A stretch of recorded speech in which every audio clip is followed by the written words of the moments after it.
Hello students, हम लोग exercise 3.5 पढ़ रहे थे और 3.5 में हमने आपको फर्स्ट और सेकंड क्वेश्चन बता दिया। ठीक है, अब हम आपको एक क्वेश्चन बता देने जा रहे हैं। थर्ड नंबर क्वेश्चन जो है, देखिए थर्ड नंबर जो क्वेश्चन क्या कह रहा है, थोड़ा सा बोर्ड पर ध्यान से देखेंगे। इक्वेशन है 8x plus 5y is equal to 9, ठीक है, और 3x plus 2y is equal to 4। Question में दिया गया है कि निम्न रैखिक समीकरण युग्म को प्रतिस्थापन एवं वज्र गुणनखंड विधियों से हल करें। ठीक है, किस विधि को आप सबसे उपयुक्त मानते हैं। अब इसको क्या करना है, प्रतिस्थापन या क्रॉस मल्टीप्लिकेशन मेथड से आप इसको सॉल्व कर लेंगे। ये तो हमने आपको बता दिया है कि आप प्रतिस्थापन विधि से कैसे सॉल्व करेंगे या क्रॉस मल्टीप्लिकेशन मेथड से कैसे सॉल्व करेंगे। आप इसको सॉल्व कर लेंगे, ये हम आपको बताने वाले हैं। ठीक है, अब चलिए हम लोग देख लेते हैं 4 नंबर। ठीक है, क्वेश्चन नंबर कितना बाबू, 4। अब देखिए 4 का फर्स्ट नंबर,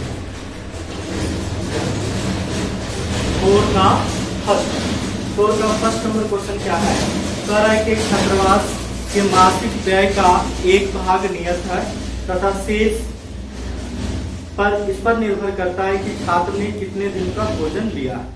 जबकि एक विद्यार्थी ए को जो 20 दिन भोजन करता है, ₹1000 रुपये छात्रावास व्यय के लिए अदा करने पड़ते हैं। जबकि एक विद्यार्थी बी को 26 दिन का भोजन करता है, छात्रावास के लिए 1180 अदा करने पड़ते हैं। नियत व्यय और प्रतिदिन के भोजन का मूल्य ज्ञात है। ध्यान देंगे क्वेश्चन क्या कर रहा है। पहले हम लिख लेंगे माना कि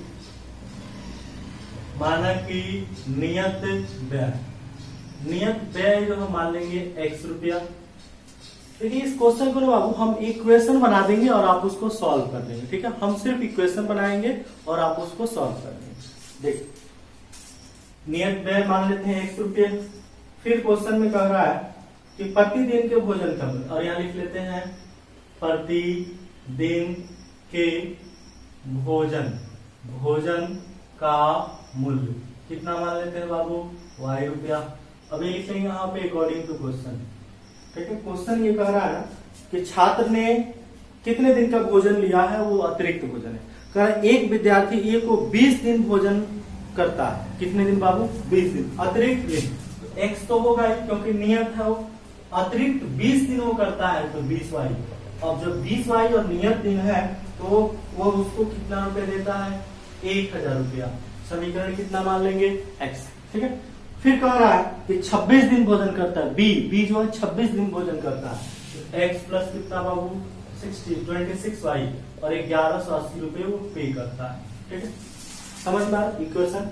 20 दिन 20y क्योंकि प्रतिदिन का भोजन है, x क्या है तो नियत है, ये तो डेली है। ठीक है, इसलिए x plus 20y is equal to 1000 और x plus 26y is equal to 1180। अब इसको सॉल्व कर लेना है, प्रतिस्थापन विलोपन किसी भी मेथड से आप इसको सॉल्व कर लेंगे।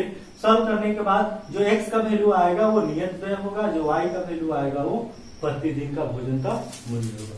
सॉल्व कर लेंगे आप इसको। ठीक, अब इसका हम 4 का सेकंड नंबर क्वेश्चन देख रहे हैं। सेकंड क्या है, सेकंड क्वेश्चन, इसको आप सॉल्व कर लेंगे। देखिए सेकंड नंबर क्वेश्चन में क्या कह रहा है, देखिए सेकंड टाइप का क्वेश्चन जो हमने आपको पीछे भी बताया हुआ है।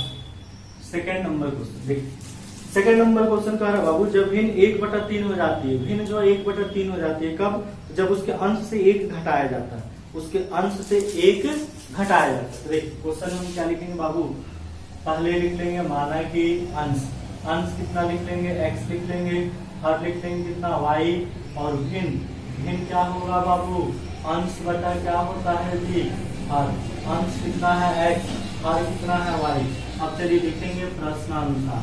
क्वेश्चन ये कह रहा है कि जब अंश से 1 घटाया जाता है, ठीक है, सिर्फ अंश से, हर से नहीं कह रहा, अंश से 1 घटाया जाता है तो फिर 1 बटा क्या हो जाता है, 2 हो जाता है। 2 नहीं, कितना बाबू 3 हो जाता है।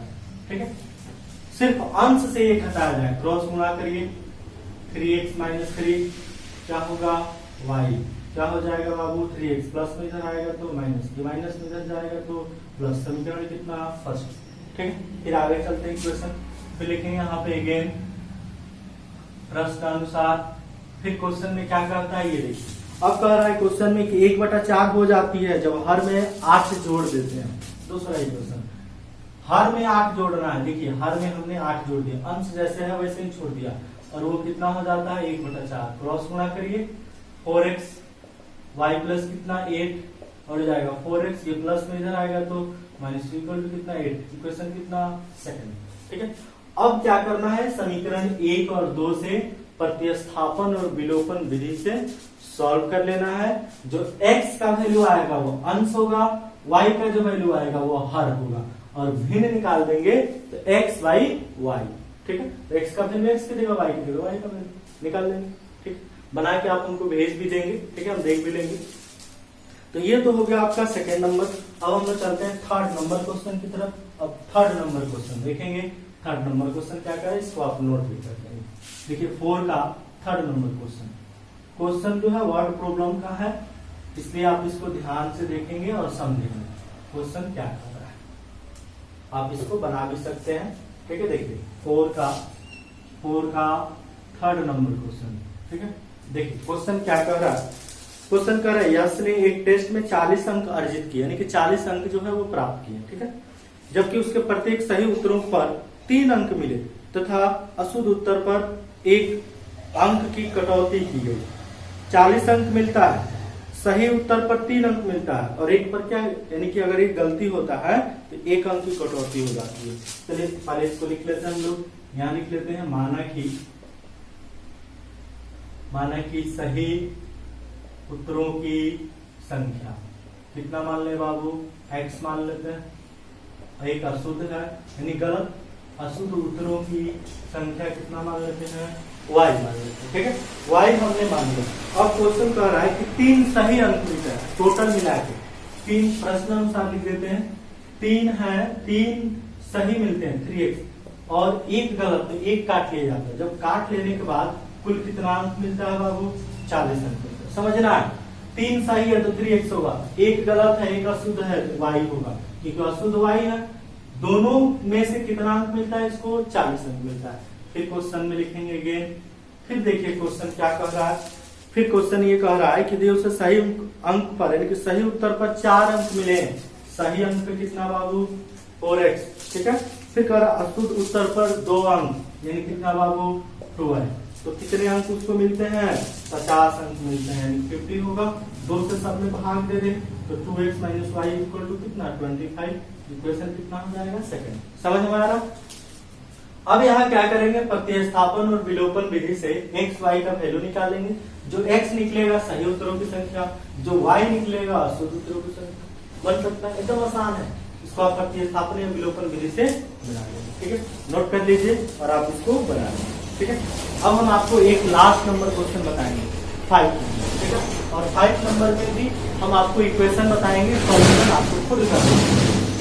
चलिए देखते हैं 4 का 5।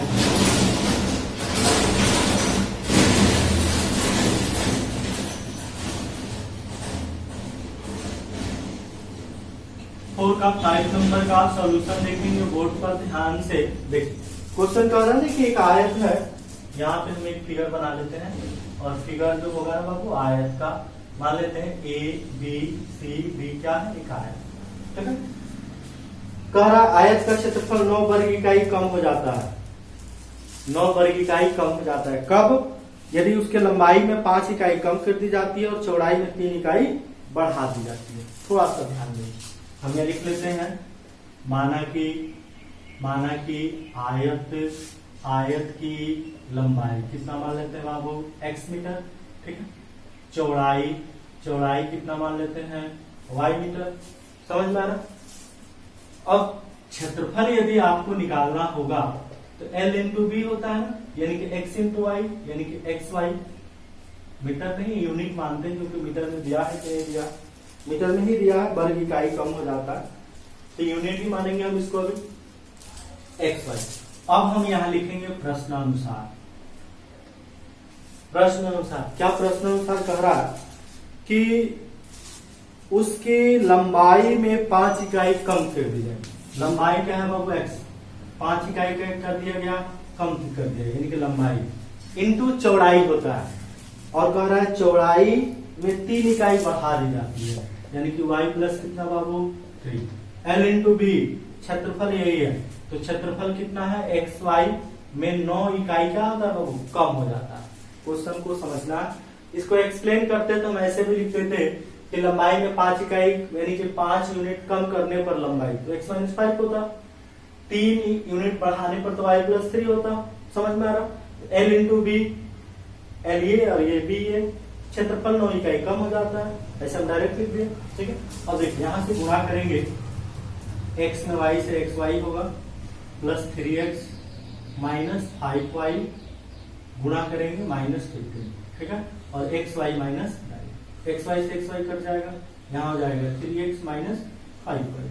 ये माइनस 9 है, ये प्लस में जाएगा, उधर जाएगा तो प्लस में है, तो घटेगा तो कितना हो जाएगा 6, यानी इक्वेशन कितना आ गया फर्स्ट।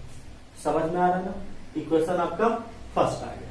ठीक, अब देखिए आगे फिर क्वेश्चन में क्या कर रहा है, इसको मिटा देते हैं, आप इसको नोट कर लेंगे। ठीक है, अब देखिए आगे क्या कर रहा है, थोड़ा सा इस चीज को भी समझना।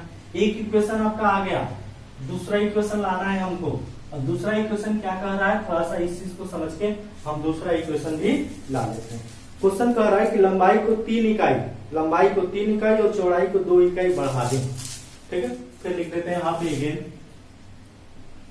Again according to question. ठीक है, क्वेश्चन ये कह रहा है ना बाबू कि लंबाई को भी और चौड़ाई को भी, ठीक है, लंबाई को भी 3 इकाई बढ़ाना है, लंबाई को 3 इकाई बढ़ाएंगे तो x प्लस 3, चौड़ाई को 2 इकाई बढ़ाएंगे तो y प्लस 2। ठीक है, और कह रहा है कि क्षेत्रफल वर्ग इकाई बढ़ जाता है, यानी कि क्षेत्रफल xy कितना बढ़ जाता है, तो 67 वर्ग इकाई बढ़ जाता है, तो बढ़ जाता है तो जोड़ेंगे, घट कम होता घटता तो माइनस करते, गुणा करिए, यहाँ पे xy होगा प्लस 2x होगा प्लस 3y होगा प्लस 6 होगा, xy होगा प्लस 67, दोनों बराबर में है तो ये कट ही जाएगा, तो 2x प्लस कितना बाबू 3y, ये प्लस में इधर जाएगा तो माइनस 61, इक्वेशन कितना बाबू सेकंड। समझ में आ रहा? अब इक्वेशन फर्स्ट एंड सेकंड से आप x और y का वैल्यू निकाल लेंगे, तो जो x आएगा वो लंबाई हो जाएगा और जो y आएगा वो चौड़ाई हो जाएगा, वही बीमारी कह रहा है आप ज्ञात करें। ठीक है, तो इस प्रकार से हम लोग इस क्वेश्चन को बनाते हैं। ठीक है, अगर इसमें अगर कोई भी क्वेश्चन अगर नहीं समझ में आया होगा तो आप हमको जरूर बताएंगे, फिर हम आपको उसको दूसरा बनाएंगे। ठीक है, थैंक यू।